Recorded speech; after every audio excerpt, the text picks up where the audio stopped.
I've kept this story inside me for a long time, not because I was ashamed of what I did, not because I thought it was wrong, but because every time I tried to tell it, the words felt too small for what I had seen.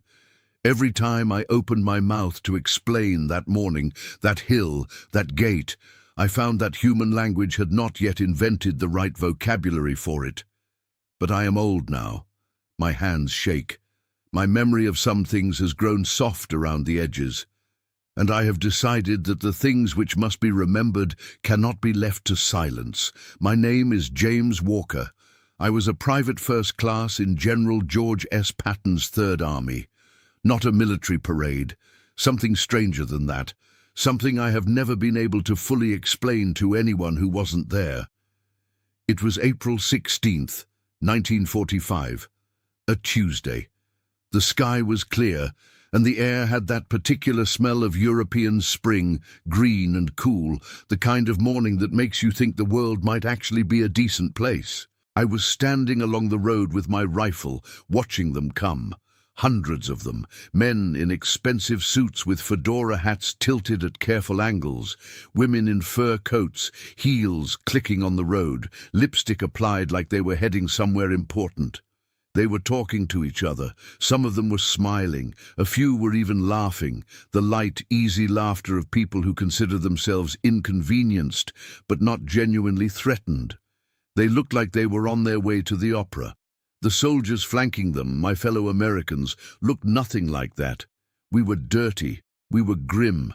We had seen things in the past weeks that had permanently rearranged something inside us. Some internal furniture that would never go back to where it had been. We were not smiling. These were the citizens of Weimar, the elite, the educated, the wealthy, the cultural aristocracy of one of the most historically significant cities in all of Germany.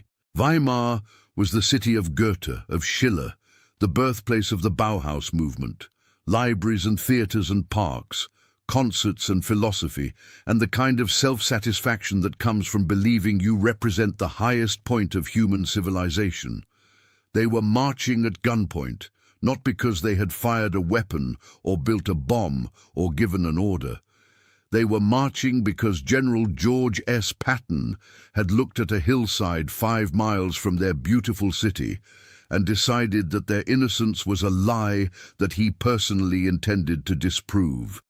They were marching toward a place called Buchenwald, and I was one of the soldiers making sure they got there. I need to tell you what I had already seen before April 16th, because context matters, and because I want you to understand the state I was in when I stood on that road watching those well-dressed citizens walk past me. I had been with the Third Army for months. I had seen combat in France and Belgium and Germany. I had seen men die in ways that no training prepares you for. I had carried wounded soldiers through mud and cold and darkness, men whose names I still know, men whose faces I still see. But nothing in any of that prepared me for what happened when Patton's forces began liberating concentration camps. I had heard rumors. Every soldier had. Dark stories that circulated through the ranks, impossible-sounding things that you half believed and half pushed away, because if you fully believed them, something inside you would not survive the believing. Then we found Ohrdruf.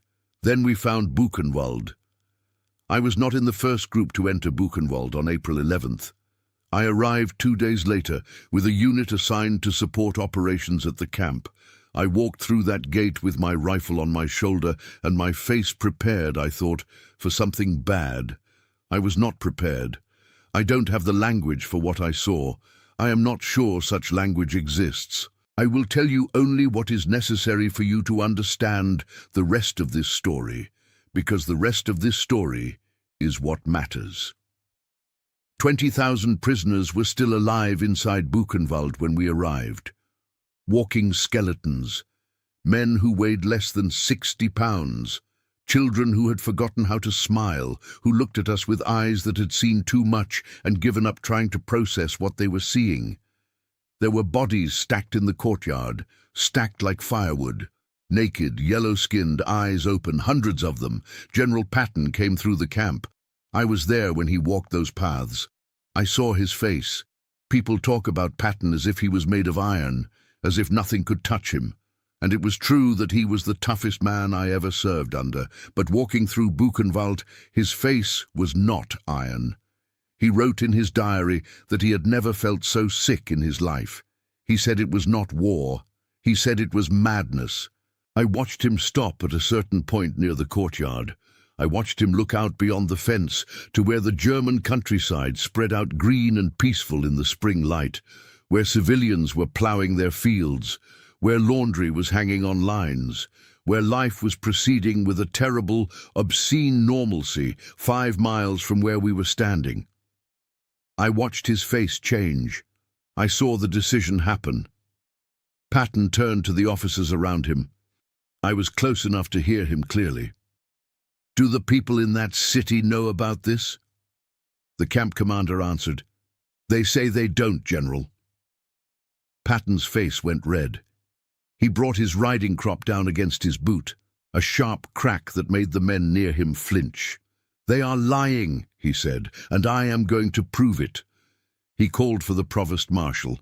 He gave an order that in all my years of service I had never heard anything like and have never heard since. He did not want ordinary Germans. He did not want soldiers or party officials or known collaborators. He wanted the elite, the cream of Weimar society. He wanted the professors and the lawyers and the doctors and the businessmen. He wanted the wives of politicians. He wanted the people who had spent 8 years living 5 miles from Buchenwald and claiming with absolute conviction that they knew nothing. "Round up 1,000 of them," Patton said, "and bring them up that hill." I was one of the soldiers assigned to carry out that order. We went into Weimar in the late morning. A group of us, MPs and regular infantry, moving through streets that were clean and well-maintained, through a city that looked like it had barely been touched by the war that had destroyed so much of Germany around it. The houses were large, the shops were neat, the parks were tidy, there were flower boxes in windows. It was, by any reasonable standard of human assessment, a beautiful place. We knocked on doors, we walked into shops. We went to the grand villas on the better streets, and we told the people inside, "General Patton invites you to visit your neighbors. Put on your coats. You are going for a walk." The reactions were extraordinary in their variety. Some people were confused, some were indignant. One man, who told me several times in his excellent English that he was a doctor and a professor and that he had published numerous important papers, was absolutely certain that we were making some kind of mistake. He kept explaining his credentials. He kept expecting the credentials to change something. I pointed my rifle at the road. He walked. A woman in a fur coat asked me if this would take long because she had an engagement in the afternoon. I told her I did not know how long it would take. I did not tell her that after where she was going, she would not care much about her afternoon engagement. They came out of their houses and their shops and their villas, 1,000 of the finest people in Weimar, Germany. They adjusted their hats. They straightened their coats. They carried themselves with the dignity of people who are accustomed to being respected. They treated it like an inconvenience. Some of them were smiling when the march began. I watched those smiles and felt something cold move through me. Not anger exactly, something closer to a kind of grief or a kind of horror that did not have a name. The road to Buchenwald runs 5 miles from Weimar up the Ettersberg hill. It is a pleasant road, trees on both sides, green fields visible between the trunks.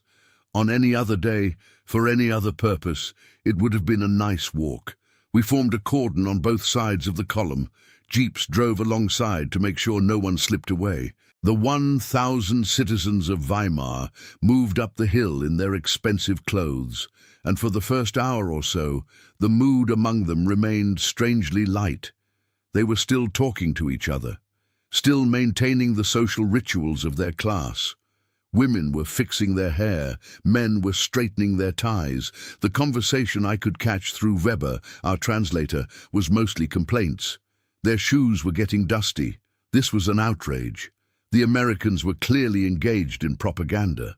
There was nothing to see up this hill that would justify this treatment of civilized people. They believed that. I could hear it in their voices. The genuine certainty of people who have constructed a version of reality so carefully and so completely that they have forgotten it is a construction. Then, about halfway up the hill, the wind changed direction. The conversation stopped. Not gradually, not one by one. All at once, like a conductor had lifted a baton, the smell hit them. I had been smelling it for days. I had, in some terrible way, almost grown used to it, the way you grow used to any smell if you are surrounded by it long enough. But I watched the faces of those 1,000 civilians as the smell of Buchenwald reached them on that spring hillside. The fur coats came up around their faces, the handkerchiefs appeared, the perfumed scarves. They pressed fabric to their noses and mouths and looked at each other with something new in their eyes. Something that was not quite recognition, but was close to it. The women were not smiling anymore. The gate of Buchenwald is made of iron. There is an inscription worked into the metal. Jedem das Seine, to each his own. It was a phrase taken from Cicero, twisted into a Nazi joke, placed at the entrance to a factory of death. I watched the citizens of Weimar walk through that gate. I will tell you what happened to their faces when they did. The first thing they saw was the prisoners, thousands of them, standing behind the barbed wire, silent, watching. These were the men that the people of Weimar had claimed did not exist, or if they existed, were volunteers, or workers, or criminals who deserved whatever they were getting. These were the men whose smoke the citizens had explained away, whose smell they had attributed to factories, whose reality they had spent 8 years carefully not acknowledging. The prisoners did not scream. They did not rush the fence.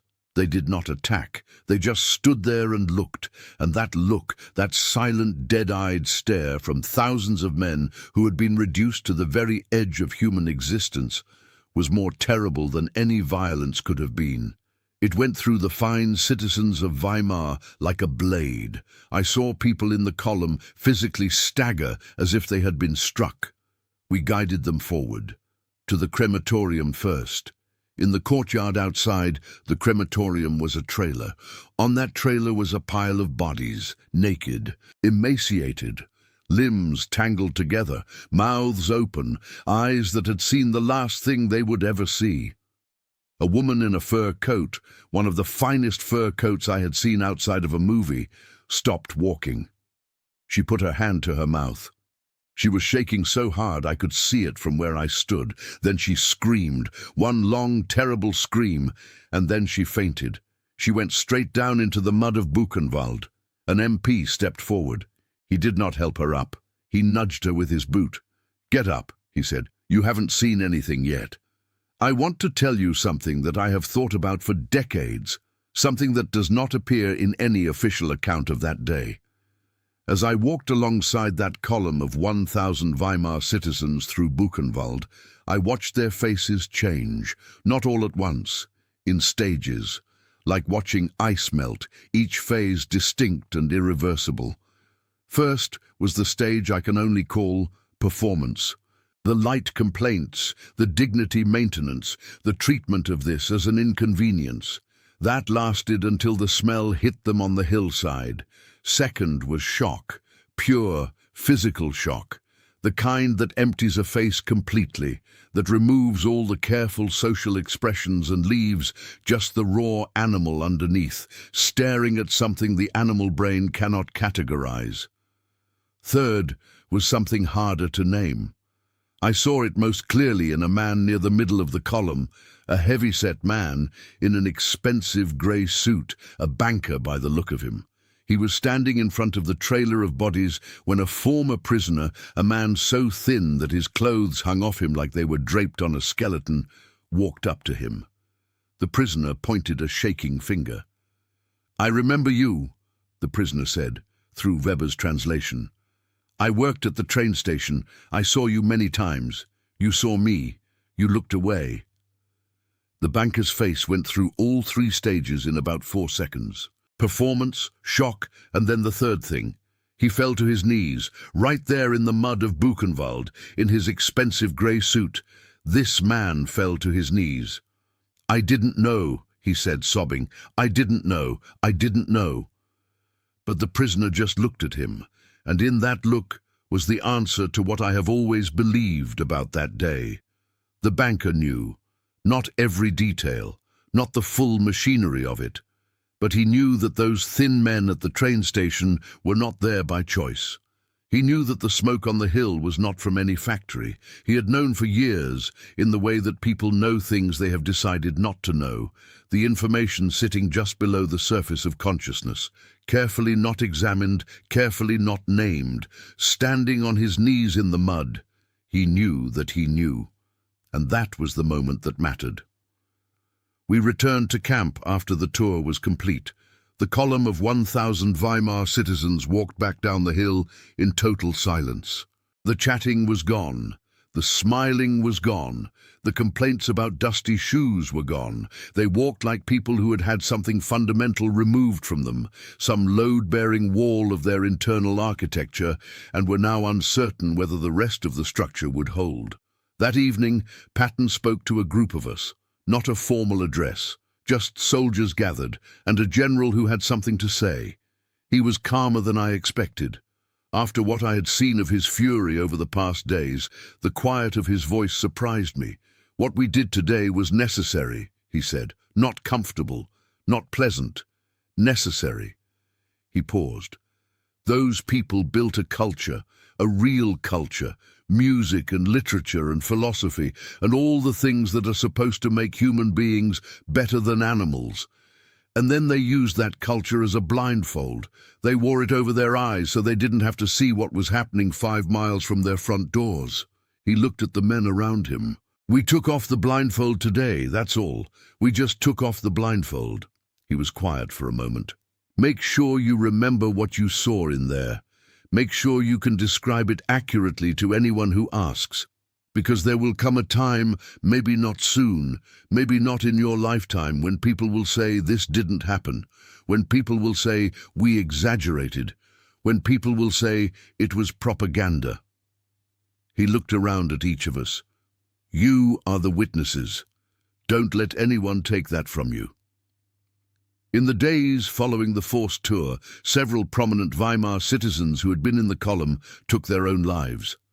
I was told this by one of the officers, not as something to celebrate, as a fact. Patton was informed. He did not celebrate, but he did not mourn in the way one mourns an innocent death. He said simply, "Good. Maybe the rest of them will understand." I have thought about those suicides for many years. About what it means when the weight of what you have been willfully not seeing suddenly becomes fully visible. About what it costs a person to have the lie they have told themselves for years, for decades, stripped away in a single afternoon walk through a gate with an iron inscription. I'm not glad those people died. I do not think their deaths were a just punishment for their looking away, because death is not a proportionate response to willful blindness, no matter how terrible the consequences of that blindness. But I understood, standing there in Germany in April of 1945, that what they had seen in Buchenwald had done to them exactly what Patton intended. It had made them unable to unknow what they now knew, and that inability had broken some of them entirely. I came home to Georgia in late 1945. I came back to a country that had won, to streets with flags and celebrations and the enormous collective exhale of a world that had survived something that should not have been survivable. And I brought with me a question that has never entirely left me. How much does the average person know about the crimes of their own time? The people of Weimar were not monsters. That is the uncomfortable truth of Buchenwald, the truth that Patton forced them to confront. They were not SS officers. They were not the ones who had designed the ovens, or given the orders, or run the systems of murder that had operated 5 miles from their front doors for 8 years. They were ordinary people, educated people, cultural people, people who listened to Beethoven and read Goethe and believed themselves to be the inheritors of the greatest civilization in human history, and they had looked away, not once, not accidentally, systematically, deliberately. Day after day, year after year, they had looked at the smoke on the hill and decided not to ask what it came from. They had seen the thin men at the train station and decided they were someone else's problem. They had smelled the smell that drifted over their city on certain winds and attributed it to something, anything, other than what it was. They had constructed a reality in which they were innocent, and Patton destroyed that reality in an afternoon. The question I have carried since then is not just about Germany in 1945. It is about what we choose to see and what we choose not to see. It is about the things that are happening 5 miles from where we live, or 5,000 miles, that we have decided for reasons of comfort or convenience or fear to not fully know. The citizens of Weimar were not uniquely monstrous. They were uniquely revealed. Patton's genius that April morning was not in the anger of it, though the anger was real.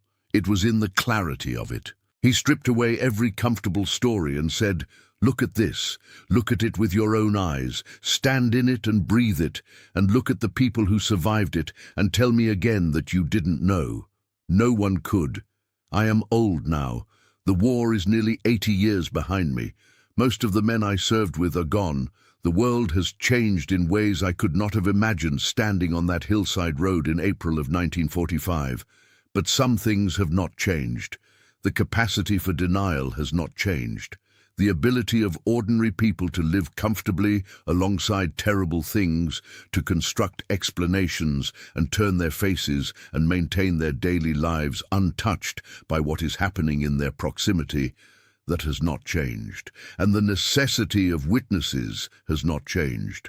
Patton understood that on a visceral, instinctive level. He understood it before Eisenhower formalized it, before the historians wrote about it, before the world developed the vocabulary to describe what had happened in the camps. He understood that the most dangerous thing about atrocity is not the atrocity itself. It is the forgetting, the explaining away, the gradual retreat of the truth back into uncertainty, and then into denial, and then into the comfortable darkness of things that are said not to have happened. He pushed back against that with 1,000 well-dressed citizens on a hill in Germany. He said, "You will look at this, you will stand in it, you will breathe it, you will carry it home with you, and you will not be able to put it down." And they could not, and I could not. There is something I never told my children or my grandchildren until recently, something from that day that I have held privately for decades. When the column was making its way back down the hill in silence, when the 1,000 citizens of Weimar were walking home with their destroyed faces and their ruined certainties, I was standing at the side of the road watching them pass.